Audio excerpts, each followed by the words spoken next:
सकाळ सकाळीच कानातलं माझ्या तुटून बसलेलं होतं. म्हणलं जाऊ दे, त्याची फिरकी तुटलेली होती. तर सोनं इतकं महाग झालं ना, करायची तर काही इच्छा होत नाही. म्हणलं चला त्याला जोडून आणूया.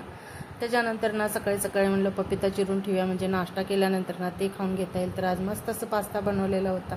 त्याच्याबरोबरच एकदम फ्रेश अशी लिच्ची तनिषच्या पप्पांनी घेऊन आलेली होती, ती खाऊन घेतली. तनिषला आता सुट्टी लागली उन्हाळ्याची, सगळ्यांची शाळा चालू झाली आणि तनिषला आत्ता सुट्टी पडली. 1 जूनपासून सुट्टी पडलेली आहे त्याला. तर मस्त त्याचं झोपणं चाललेलं होतं.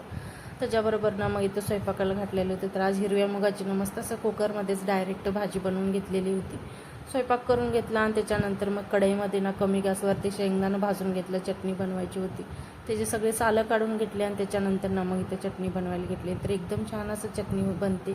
त्याच्यामध्ये थोडंसं भाजताना तेल घातलं आणि थोडंसं जिरं घालून एक भाजून घेतलं आणि नंतर मग त्याच्यामध्ये लाल तिखट, लसूण आणि नमक टाकून एक मस्त असं चटणी बनवून घेतलेली. दुपारच्या वेळेला आमरस बनवलं होतं, चटणी आणि मुगाची उसळ होती. जेवण वगैरे करून घेतलं आणि त्याच्यानंतर आता सुट्टी लागल्या म्हटल्यानंतर ना ह्यांचा असा पसारा असतो. तर त्यांचं उनो खेळून झालं, चेस खेळून झालं, परत आता बिझनेस खेळायचं चालू होतं. तेवढ्यावरच त्यांचं काही भागलंच नाही. तर ह्या दोघांचं मस्त असं इथं क्रिकेट खेळायचं काम चालू होतं. त्याच्यानंतर ना मसाल्याचा डबा पण खाली झालेला होता, ते सगळं व्यवस्थित भरून ठेवला. चला तर मग आजचा व्हिडिओ इथे संपते. भेटूया उद्याच्या व्हिडिओमध्ये. तोपर्यंत व्हिडिओ आवडला असेल तर लाईक, शेअर आणि सबस्क्राईब करायला विसरू नका.